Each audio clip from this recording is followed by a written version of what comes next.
This particular one when Yomi Fabiyi drop. Now waiting that they call everyone must hear this. So justice for mobile don't carry another shape. As Yomi stepped in again, the issue of CCTV camera don't knock for granted again. My country people. In fact, make I just drop the audio for now so that I go hear the mentoring from the main man. Justice for Mohbad, justice for imole. State Mohbad tó kọ́ flat Mohbad ló kọ́ flat òun CCTV inú ilé Mohbad ó ń ṣiṣẹ́ tọ̀dọ̀ tòun náà dẹ̀ ṣe ṣiṣẹ́ so nobody should say it's not working. Mr. Yomi, if you come, everybody shouted, hey lady, don't say more, talk to Mr. Yomi in private. When I wanted to go and meet with the lady kó mú mi lọ sí ẹni tí ó install CCTV inú ilé Mohbad tó ń ṣiṣẹ́ fún gbogbo CCTV inú estate yẹn in general wọ́n ní gẹ́ yẹn fẹ́ pé àwọn tó ń ṣe CCTV estate wà lélẹ̀ òun náà ló ṣe ti Mohbad. Mr. Yomi my boy wá meet onítàn and she requested for her safety and I said I will be going off radar. Me then share information here with anybody. The only person I shared it with was Baba Mohbad. And you boss man said, Mr. Yomi, I heard you are good. The only reason why I even got to know was because the Mr. King is supportive. Me, the law, like back for security, daddy. Mama thank you. Oh, how much you want to collect? Yeah, I know me. Okay, whatever it is, let me deposit. Let me see. Okay, let me just get something for the public so that Mohbad can get justice. I thought if I get it, I'll give it to Baba Mohbad and then they'll present it whether at the coroner court or give it to police. Justice but I know it's not going to be easy to go and say, come and give me that information. I will not wet the ground. So secretly, I sourced for money, Mr. King. I'm going for something. I need your assistance on this. And I got the fund that I needed. And I went there. And you were asking, Wani, you are going for something. And what is it? I said, I can't tell you. I only told one person. He said, who is that person? I said, I can't tell you, Postman. He said, when we know how it all started. I said, well, I'm not going to give account of my life. I'm going to be on the front line and it's risky. It's not even about me. The lady in question, I need to protect her. And that was why I did not tell her. Tell him, rather. And then you had this lady. Anything you really protesting. Going to Mohbad. Is it not part of justice for Mohbad? Look at these people because of their cunning way, all they separate him. And that was why Mufiona Babura Kosibiko di Bagen. Tiaye Oshi di Bagen prison. For coming to me, you saw it at my world press conference. Owa see the press conference, me Ostome uninvited. Oshi Sakiri Orobe one mo. Iditiru won ete ma se nisuru pẹ̀lú won ni pé case yin lọ lọ́wọ́. Ìdájọ́ tó bá ti fún King White, òun ló máa bá wọ King kò ní bàjẹ́ ló máa bá wọ Pythagoras ló máa mú wọ tèmi yẹn kò sí bóyá fẹ́ ṣe. Now, he came with the same narrative to attack me and said, you are extorting the public. They gave you Otushave interview. They gave you 600, you asked you, 600 or 800,000. Me, Moru Sheto Kojusi or Kolokwe. But there are some people that you don't mess up with. Maybe, little knocking, low kiki, be Michael Jackson. I am fulfilled. And the little I have gotten, my intention is to help the public and help my country with it. Elomi ni okiki, elomi ni fame, elomi ni connection. Are atomo eni kan lo fe lo fun kò ráyè àti kò kí ẹ pa Nigeria bó ṣe tó àwọn nìyẹn. My upbringing is different. I want little thing I have. Any knowledge. Public is share law school. I went to public schools. How do I want to give back? They are not investing in us for our own self-aggrandizement. It's to commit back to the society. But how strange is that one? Why would an actor be so dedicated? Is it there for something? And now look at the same building. I put her in a place here. Yet, at the boss man, you could see clearly that the Ekudi, I listened to her shortly now. She said, I never donated money towards Yomi going to the estate. And that was the platform. Timon Law. The boss man does not have a platform. And if there was anybody that took it to support with any money toward his able, it was that Mr. Akin with 300,000 or 400,000 then. The Yekudi 100,000. There was nowhere to me to be boss man any account to send over direct. And they told loan the lady beyond go to sorry. Simbade so pe only the first hotel, first cab, o come send it. Àwọn owó tó sọ pé kemi wá accountability e fún nìyẹn. And they went about with my reputation. Lucky to go jẹ́ ngba ni pé mi mọ̀ bí tó ń gbé èmi ò tell ko America tell me go be boss man wa. I tried my best to see if I can get, because all these things are pure nonsense. Tí ìṣẹ̀bá wá ń ṣẹ́ mi gbogbo time tá sọ yẹn August ni. May 2024, I just mo ṣe ṣílé mo ṣe ṣe birthday tí mo ná millions upon millions lórí ara mi. May sí August.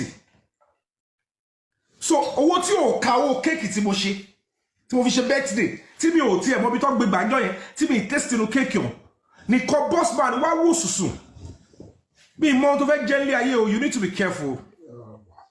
I am saying this because Monty oníkálukú rìn lọ ayé gbogbo ite ṣe. It's pure nonsense. So, and somebody to say, come and give me credit for what? I never denied that we were discussing, and then you wanted to know the distance between, which I have done for you. Gbogbo ayé lórí ijó yẹn pé mo show video. Oni ọ̀kadà ò kì í ṣiṣẹ́ mẹ́ mo ní no. Ọ̀kadà ló ṣiṣẹ́. Ẹni tó bá ní memory ẹ padà sí ijó yẹn. You were saying that one ọ̀kadà ò kì í ṣiṣẹ́ lórí Orchard Road yẹn. Mo ní no, calm down. This is being here live for you. That you wanted, but coming to Gallivant and say, you sent me on errand.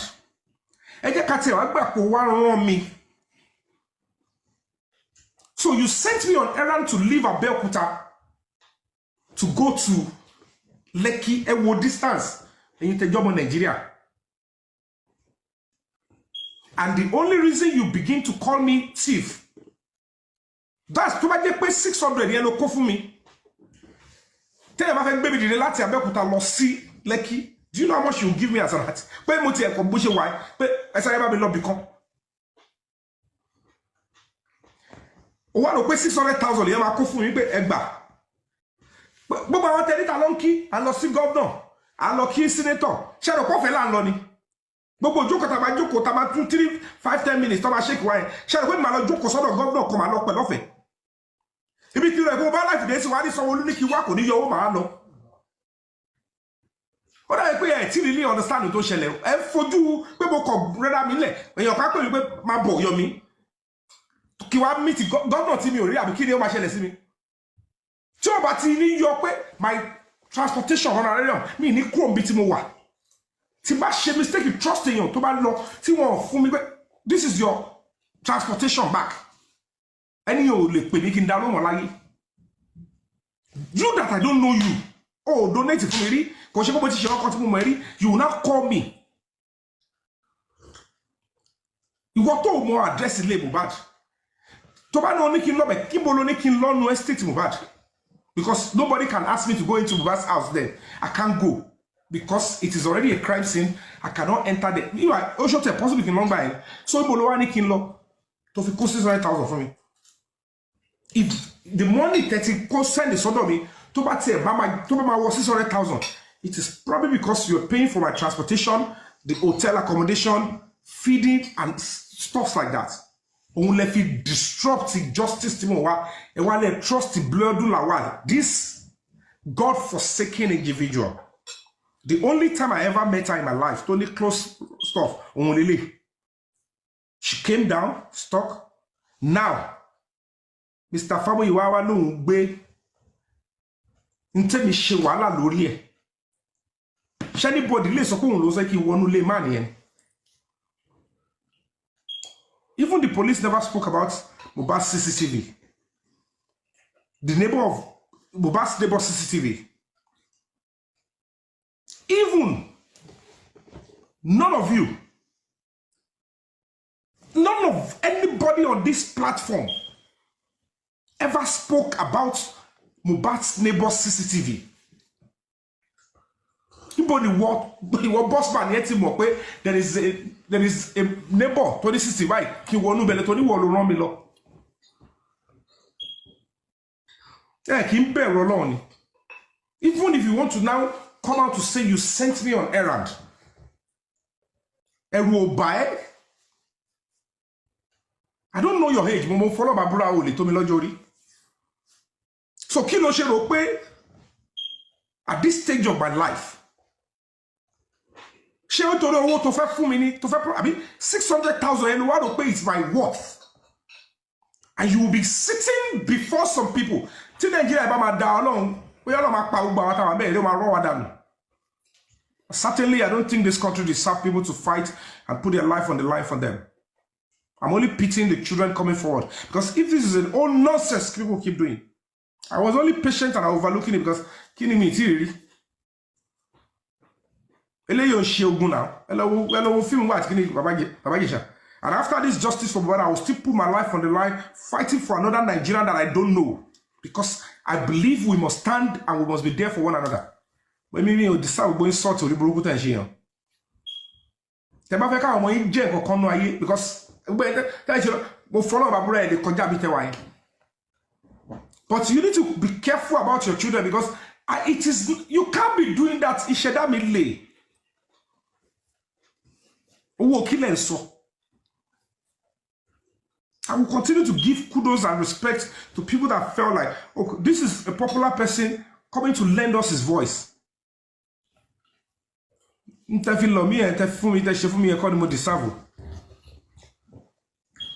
will not call Adabi because people might have been brainwashed wrongly.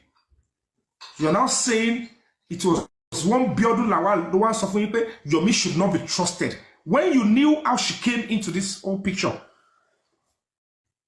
it's because you are as dirty, as arrogant like that woman. Criminally minded. To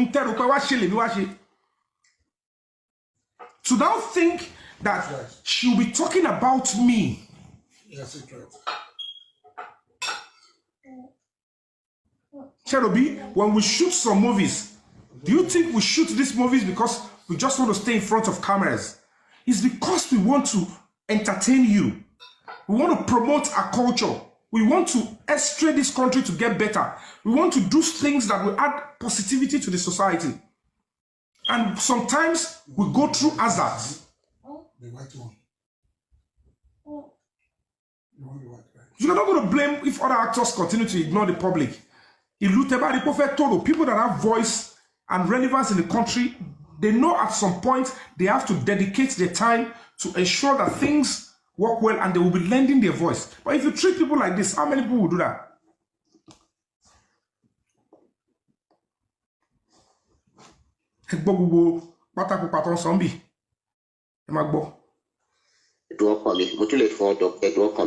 Again.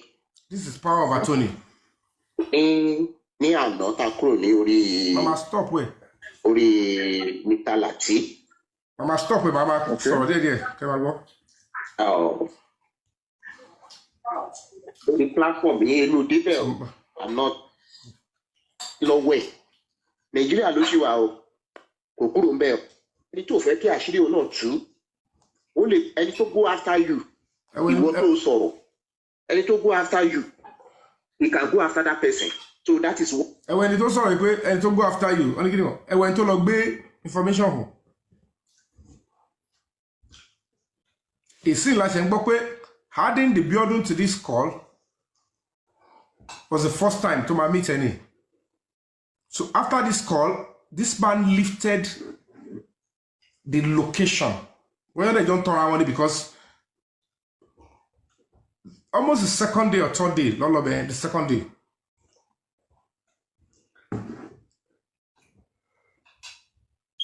So you can imagine.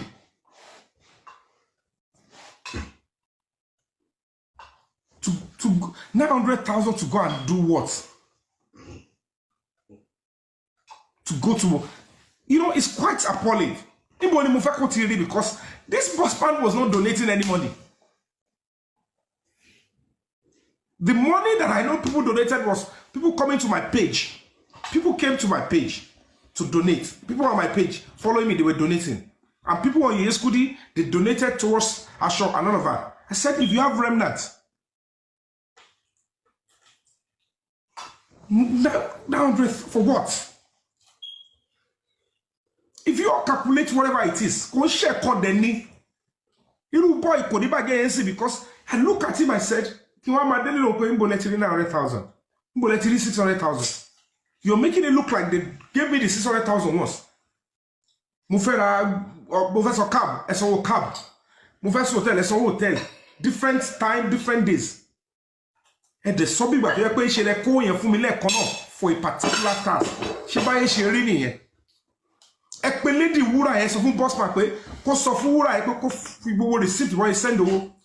They should show it to you guys.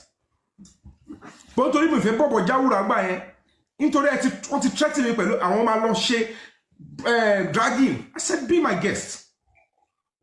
Mo ti tarabonu justice, I will not turn back because anybody wants to threaten me. I have a platform. I'm a media. I'm a journalist. Yorùkọ tẹ́ ẹ̀ ní fúnra yín. Oh, you cannot build a name and then the next thing is you want to be running. Oh, lórúkọ gidi ni. We o fagidi lórúkọ. Mo fẹ́lọ́ babura tó bá ní orúkọ gidi tó fi lágùn àti o tó build ẹ̀. Àwọn oh ní ṣe kó fẹ́ bring orúkọ yàn down. Ìwọ tí kò sí èèyàn gidi ndílé yín tó ní orúkọ gidi tó build tó das ló máa gbèrò every day I want to bring people's name down. Ẹni tó mọ̀ bó ṣe lórúkọ ẹ̀. And it told more, oh, more who the person is, oh, more, boya, yeah, oh, boya, yeah, lo femi ele to filoruko, oh, boya, awo kolowa, oh, boya, you don't know, e come back. Ola pe gbogbo mi nkan mi te nse ko amount láti boruko yan je ni ipe pitipiti o se ki nba elomi. Because when you look at some things, tell them how se to fi ba loruko je, anybody loruko je. Ẹlẹ́yà ara yín àti tó máa padà jẹ́ lọ́la lẹ́ ṣe kò ń ṣẹ̀ṣẹ̀kẹsẹ̀ ló máa ṣẹlẹ̀ sí tó bá rẹ́ni tó lórúkọ gidi á wò báyìí pé no kò lè jẹ́ gbà tóun dọ́lọ́ ń ṣe orúkọ fóun tóun gbìyànjú àwa ní whose name ló fẹ́ bà kò wá sí tìjú fáwọn tó tiẹ̀ pé an actor tí mi ìbá tiẹ̀ wá ní owó rárá mọ́ tí kọ̀kọ́ ò bá wá sí tí ò bá sí owó pé mo tiẹ̀ wá mo fẹ́ tọrọ o mo dẹ̀ fi ọlọ́ba búra ọlọ́run tí kádàrá bẹ́ẹ̀ nílé ayé mi tí rí o kí wá ní mo pé ọdún adékọ́lá o hello brother mi send owó sí mi ebi ń pa mí o fẹ́ máa débà ebi ń pa mí o mi lè sọ bóyá ṣe pàtí ó yá wá ra aṣọ o ẹ wá ra kíní kan ó yá kíní. mi ò ń ṣe actor Instagram ayé ìgbà tí VHS wà ni mo ti dé. Ẹ lọ bèrè rẹ́kọ̀dù mi títí bá ṣe ń sọ yìí mákẹ́tà ò bá mi ṣòwò kó sọ pé fíìmù jáde o mi ìfẹ́ mo onítọ̀hún ẹ lọ bèrè padà pé mo lẹ́nu yẹn for the first time àbí Fúnkẹ́ Akíndélé ni o ọdún ni o Fẹ́mi Adébáyọ̀ ni gbà tá à ń gbé VCD jáde bú ìwà tó ń jáde ní VCD àti VHS mi ì ní gbé tọ́ọ̀dù láyé ẹ lọ bèrè ẹ sọ pé mi sọ gbogbo ẹ̀yin tẹ́ ra VHS nígbà yẹn ẹ lọ bẹ̀ pé Yomi Fabiyi fíìmù mi jáde o mi ì ní gbé tọ́ọ̀dù. Tí n bá gbé second bóyá chicken wish show kò wọ́pọ̀ tó bá sọ lára àwọn tó ń kọ fíìmù dáadáa táyé like fíìmù ẹ̀ tó like story ẹ̀ mo ṣì wà lára wọn. Mi ò live fake life lẹ̀ jẹ́ kẹ́ máa gbọ́ ogbó ariwo yàtọ̀ pé ẹ̀dá ìpele lò torí nǹkan tí mi ò ní mi ní sọ agbo tí mo ti wọ̀ láti jọ ìbò ṣì ń wọ̀ mo dẹ̀ ṣe ń wọ̀ ẹ̀kọ́ ṣe pé kò wọ́n fún mi ní fáànì ẹ lọ wò ó fúnra ẹ Movado ni tẹ́fẹ́ ká máa ṣe ni go and check it this Movado. Tẹ́bárí dáadáa ẹ ti rí picture ẹ̀ Google Movado kẹwé tó ń tà kẹwé iye ẹ̀ náírà nothing less than 2.something million lẹ́wọ̀ 2000 láti 2019 ni mo ti wọ̀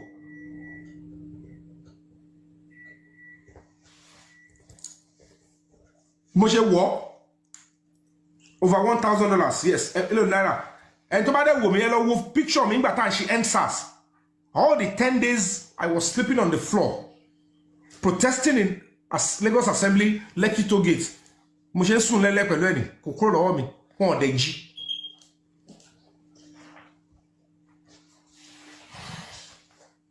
Wọ́n tó mi mo fi protest ìgbà tá à ń ṣe ensas. Jeep mo fi play orin. Òun mo fi kérò lọ sí Lekki Toll Gate. Àfikún àwọn tí mo lè kó padà. Mi ò wálé ayé mọ́yà. Mi ò lé owó. Mi ò mí kò bóyá mi sọ pé owó ò dáa. Mi lè rí mi kí n live lifestyle pé mo ní lifestyle tí fẹ́ fi owó kan maintain tí máa ṣe wá wò pé fighting for justice is where I will now amass money. Well, you can owó tẹ̀ ń sọ yẹn táwọn èèyàn máa ń tó máa ń yá àwọn èèyàn wèrè lè rí owó yẹn nínú crusade for justice. Don't be deceiving yourself.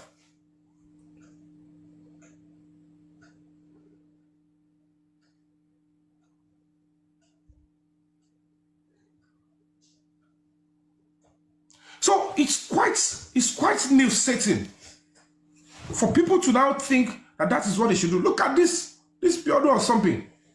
Look at, am I borrowed or no? It's what the people are calling my attention to. Now, the alpha or okay. The last time, go to the pay. I too love Faro.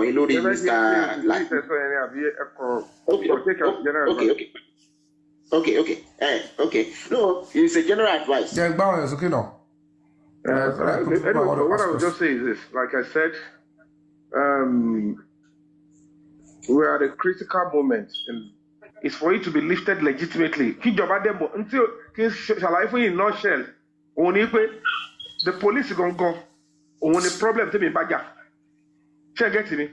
The international community to wa be ni pe tabati mo pe wa available. Ti aye ti ri pe olopa ti mo ko wa available. Teyan kan ti come forward. It is don't do me ni pe there was nowhere I even lost the intention not to carry this bossman along. But they actually think that every information must pass through them first. I never even knew that it was not the intention that it's quite sad though. It's quite sad. It's quite sad. Even you thinking that particular show alone is credit being taken away from you. Why are you people not coming to say the truth? That was why you brought out the whole idea of accountability at that early stage to distract me from the genuine work I was doing. Why are you people not coming out to say that was where you people began to say Yomi is not to be trusted? That was where you people start bringing up money issue, and at the end of the day, trusting in a building that you never knew. You were looking for anything to bring me down without recourse to what the justice movement is all about. That was why you people will come up and say it was the Biodun Lawal that was saying, don't trust Yomi. Iboleme ati Biodun Lawal eti jọ ṣe papọ̀. Kí ni tèmi àti ẹ̀? Ẹ wo yaduru nǹkan tó bàjẹ́. And Mohbad kept languishing. And then sọ pé àwọn godfather kan ló wà níbì kan, babaláyé kan ló wà níbì kan, kìnní kan bá kan ló wà níbì kan. Bọ́lá yọ̀ mí ṣé mo lè sọ̀rọ̀ ṣé mo sáré sọ̀rọ̀ díẹ̀. Ẹ jọ sà ṣé mo lè sáré sọ̀rọ̀ díẹ̀ sà. Jọlé. Ẹ̀gbọ́n mo kàn ní sọ mọ́ ní ẹ̀gbọ́n má pè é lẹ́gbọ̀n bọ̀ sẹ́wọ̀n. 1 minute.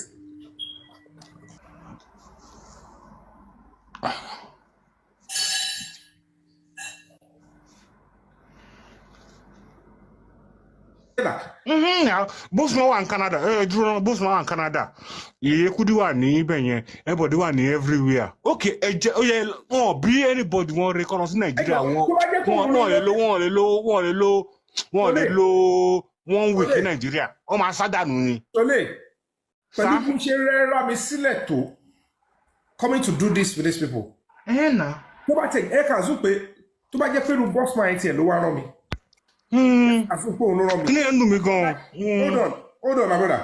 Kí jẹ́ ká kó òun ló rán mi pé go and do this. Mr. Ami, this is money for you. Go to Kurame, go to Vast Estate, go to the neighbor, go and get all this for me. To Soku or me. Bẹ́ẹ̀ ni mò ń gbọ́ yín. I'm not coming back. Good, Ekate assume be. Gbogbo ẹ̀ mọ̀ sà. Nítorí pé as at that time, ta ni mo fẹ́ jábọ̀ fún? Mo ń gbọ́ yín. Kí ni ó sad gan? Now, tó bá rò pé bóyá mo wá tiẹ̀ wá ní lọ́wọ́. Tó bá rò pé bóyá mi wá sọ fún ẹ. The next thing is to now use the whatever talk about accountability. When just even started an operation, the tax has just begun. Bẹ́ẹ̀ ni sà. And then looking here, and when you're there, pull out here. Wàláì. Destroy our life. And to call 100 million. And to call a kidney contest. All about I join. She okay. See. The manner yìí sí Yomi Fabiyi tó fẹ́ pè ìyàwó òjò tó fẹ́ pè gbogbo àwọn celebrities tó fẹ́ pè wọ́n ó máa bá wọn sọ̀rọ̀ tó fẹ́ pè Ṣèyí Tinubu the manner yìí tó lè wà nù justice for Mohbad òun làwọn ń face àwọn tẹ́ pé àwọn mi gan wọn àkàn mẹ́ẹ́n kí ni ẹ̀kọ́ dùn mí gan ní ṣá amabu láti sinẹ́ amabu Yomi amabu ilé àdẹ̀wà nílò òyìnbó inú ẹ lọ fèsì oorun Nàìjíríà yẹn. I'm still looking at it. Kini tó bá jẹ́ pé òun ló rán mi. Wàláì. Ó fẹ́ cost mi láti sọ pé ìwọ ló rán mi. And there was nowhere I ever removed you from the equation. We discussed man, that I should go and start the investigation. Hello, TNE. My brother, it's not even the money now. There was nowhere that I ever said, no, I just stood up by myself. With the Lofi estate. There was no. I will always say that we were discussing, we were brainstorming, analyzing on things that needed to be done, what they should have done, things that we should know. And which there is no other thing to know more. Could I see any other thing? He said the only thing I need to know is that the distance from the Bobas estate to that Kuramed hospital. Some people said it was 6 minutes. Can you call more distance here? And then later, by Timothy Live, they were saying that Okada was walking on the street. They were Okada. And he's confirming that people told him that Okada was Shisheni Ori Oshid Road. And I my camera that day. When the bossman calm down. That's where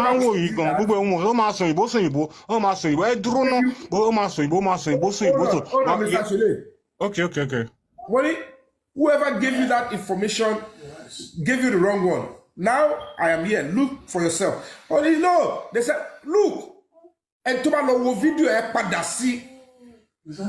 Oh, you are already on our platforms. They said, oh yeah, okay. That was what he echoed out. What is harm in trying to for Allah to be to wa? Everybody, the whole world saw it that when I came online, don't forget I came online on the Yekudi's platform. That was the platform I was going to go and report to. Everybody knew I was on that platform. And when I was going on, report, Yekudi was the one. As a matter of fact, I always wait for Yekudi to come online. The whole lie that I denied you is preposterous. If I was doing it on my own and I was taking you out, I would not wait until Yekudi come live before I start broadcasting everything. And it's about Buddha, to so come on live with me, the only time I ever want to talk about as at that time, I will wait till okay, wait. And this Yekudi is now saying that Toba Gepe Yomi ko fun bossman the credit pe òun ló ní kó lọ. Is that who you people are? Meanwhile, every time I was on that estate, anytime I wanted to come live, I wait on you, Yekude. Which bossman was one of your panelists? Báwo ló ṣe jẹ́ pé bossman ló rán mi lọ? Ṣé máa ń bẹ̀rù Ọlọ́run ṣá? Mo ti yọ mood ṣe ẹ̀gbọ́n yọ mi ṣé ẹ mọ̀ ṣe rí London tí ẹ wà ní mo ní ilé ẹ dúró náà jẹ́ sọ̀rọ̀ mo ní ilé kan ní ẹ mọ Edgware Bontalk ní London yẹn kò ń ṣe bí táwọn dúdú ń gbé o kò yẹ yín èmi tẹ̀ ń sọ tí mo bá ń sọ̀rọ̀ tí mo pè ní sọ̀rọ̀ mo ń jẹ́ olúwa ẹ̀ mo nílé ní Edgware ẹ mọ Edgware náà táwọn òyìnbó ń gbé Edgware kò sí bóyá kíní kan pé á set up àbí kíní kan ẹ lọ wò àwọn tó máa ń àwọn Poland Màá di padà sókè Mr. Ṣọlẹ̀. Mo ń bọ̀ màá di padà ẹ wọ́n. Ẹ pè mí ní Edgware mo nílé. I don't know if people are really mi ò bóyá àwọn èèyàn ní conscience o.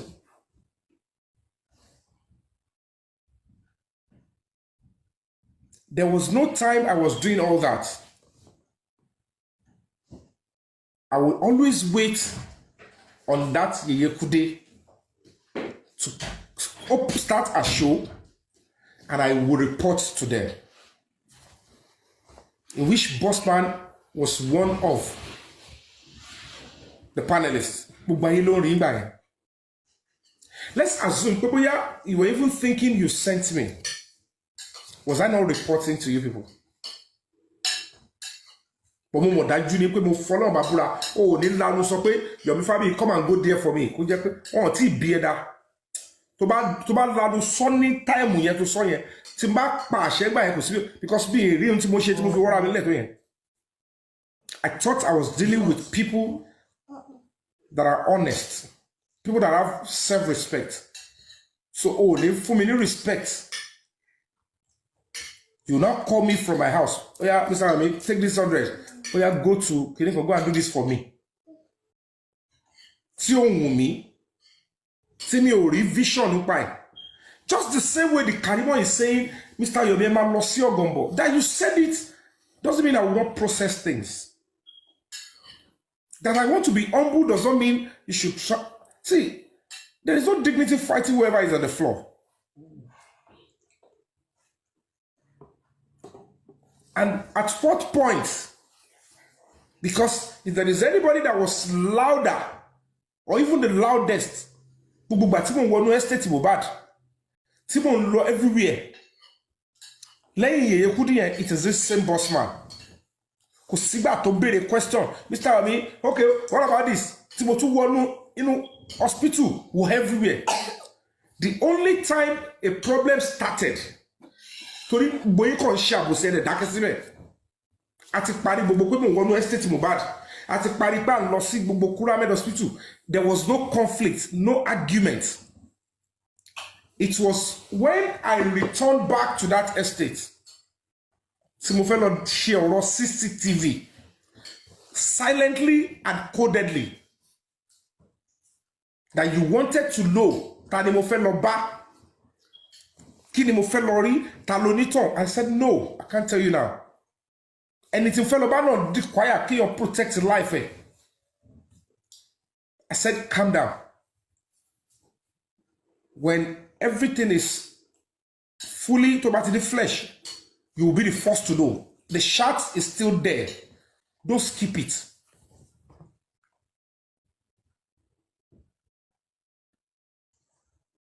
That means if the money was sent for me to go to Mohbad's estate, I have been there, I have delivered.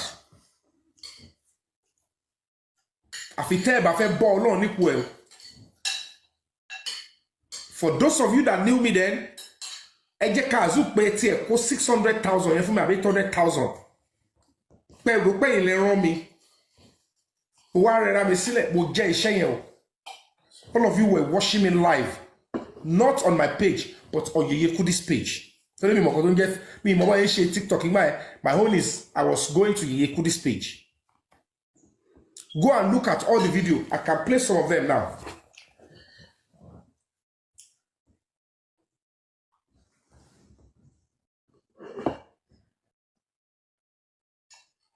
It was on a page.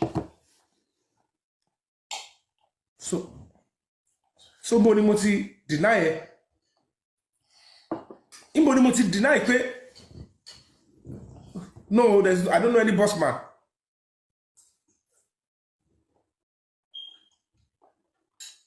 Imbo ni mo ti deny. I don't know that. Kudi, I don't know her from anywhere. Mi ò gbórúkọ ẹ̀ rí.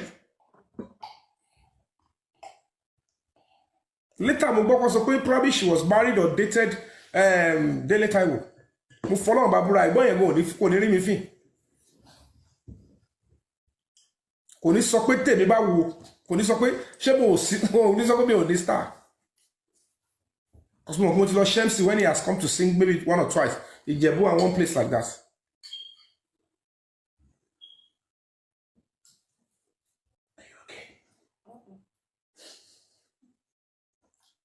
Ibi tí mo lọ ní pé you had them. They used everything. Afemi, kini kan. They used it to destroy the pathway to justice for Mohbad. And they were blackmailing and calling my name. Wọ́n dẹ̀ ń dí gbogbo bẹ̀. Wọ́n dẹ̀ ní kí n tún máa lọ wá wá. Ẹ̀ ń dí ohun tí máa ti rí nǹkan ẹ̀dẹ̀ tó ń béèrè lọ́mọ kí n lọ wá wá. Where is the kini kan? Àwọn ni wọ́n lo majority fake accounts. Where is the CCTV? Ẹ̀ ń block ẹ̀. Ẹ̀dẹ̀ tó ń ṣẹlẹ̀ yàrá yín láì ṣe mi. Ẹ wo bí ọdún yẹn. I can tell you for free. I don't care who you are.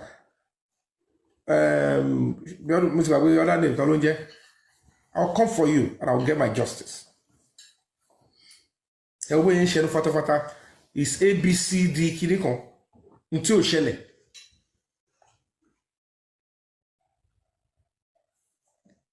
Why you mo pé kí ni gbogbo eléyìí sọ yìí? Fibishola, Mustafa, whatever. Criminal, eworu different identity. Tó bẹ̀rẹ̀ sí mú lábàlẹ̀. Kí ni kan ṣẹlẹ̀ dẹ̀ papọ̀? The question is this. Hold on. At what point? Hold on. Show Dele back me. Why Hold on. At what point did you tell me? Boss man, hold on. Hold on.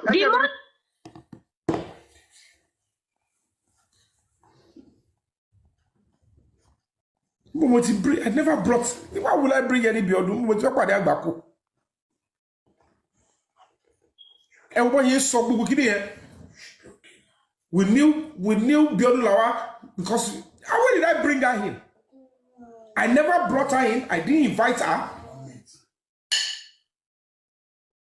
They will keep distorting the truth and facts to suit their devilish criminal intentions.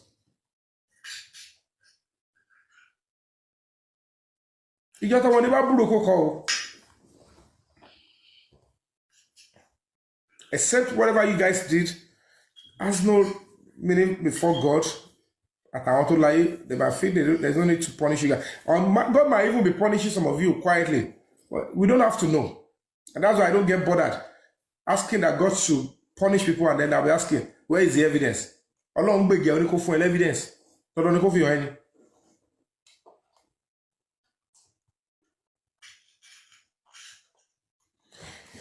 That being said, I've just shown you guys, you've heard clearly when the building was trying to come up with the nonsense she used to lying to them. But don't trust me. Ile Mohbad here, ile neighbor here, because to your total lies. I don't know what she was trying to achieve. But these are people that gave her the flesh. Boya one she chef Buki Jeseo. Boya, I don't know how she got around the whole stuff. But the way I'm looking at it now with the evidence and the forensic investigation, what I call to engage King White.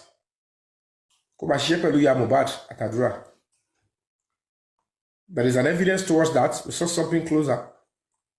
But we'll get to that bridge and then we'll cross it. I'm not going to show that here. But it is looking 98% that Ongongolo engage King White. Who she share around. Okay, tell her, yeah, it's an evidence here. Kò ṣe pẹ̀lú ìyàbọ̀ ẹ wo àwọn tẹ́yìn sọ pé wọ́n lágbára kíní kan ló wà lẹ́yìn wọn kíní kan ló wà ńbẹ̀. Muyiwa took Biodun to Odumosu and BJ. Pure nonsense. Ẹ dẹ̀ ń ba èmi lórúkọ jẹ́. Ẹ dí gbogbo nǹkan tí mò ń ṣe So ẹ̀yin tẹ́ ṣiṣẹ́ pẹ̀lú ẹ̀ tẹ́ mọ̀ pé you are looking for justice but out of ìlara tẹ̀mbẹ̀lẹ̀kú ìwà ẹ lọ tilt pẹ̀lú bí ọdún yẹn be humble enough to adjust your ways and apologize because if you continue like ìwà ìwé ìgbóni gbogbo àrífín it still boils down to the fact that you saw an NGO that is not well funded but was ready to work, that has a reliable person to lead, and you took advantage of that. For those of you that supported the NGO genuinely from your heart, when you need God to come through for you, it will. But those of you that saw supporting the NGO as an opportunity to destroy my name, to disparage the NGO, I don't know what will be your end or your consequence.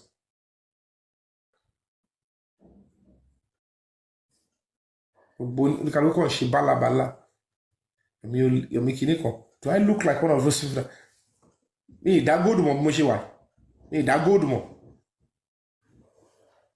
me ilé nǹkan tó kọjá rí mi kò sẹ́ni tó bá lóun pàdé mi rí tó bá ní ọmọ yóò tí kàn fowó ara designer ni gbogbo owó tẹ̀ ń dárúkọ mọ́ wà pé kí ni ìfúdáṣọ tuntun mi ṣe kọ́kọ́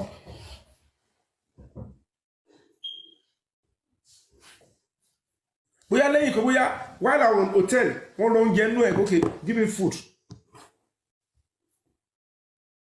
ẹ̀dẹ̀ ń pariwo owó wò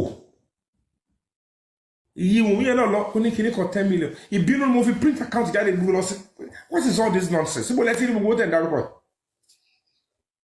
ẹ wá dárúkọ owó yẹn ẹ ní gbé figure lé àwọn activities àtàwọn tasks láti ṣe kẹwò pé ṣeṣe jì máa kù àbí gbèsè ló tẹ̀ tó máa wà lẹ̀ ẹ kọ́ dárúkọ owó yẹn nìkan iye báyìí lọ ti dá fún Yomi ẹ ní sọ pé ṣé Yomi yẹn ṣiṣẹ́ àbó ti ṣàwọn activities kan kẹwàá wo cost àwọn kìíní yẹn tó báyìí pé ọmọ yìí ó ń try ó kàn fẹ́ mi ẹ̀rọ kìíní lọ ni owó yẹn tẹ́ ń dá yẹn lẹ́kọ̀ọ́ ń pariwo sí public lẹ́ ń ṣe gbogbo ẹ̀ lẹ́ ń fi ṣe headline marry ẹ̀ pẹ̀lú gbogbo task that you carry out kẹwàá wò pé in your conscience if you now accuse this NGO or this man pé ó ń ẹ̀bẹ́sùn owó ṣé ẹ̀ ti gba ìpè àti ègún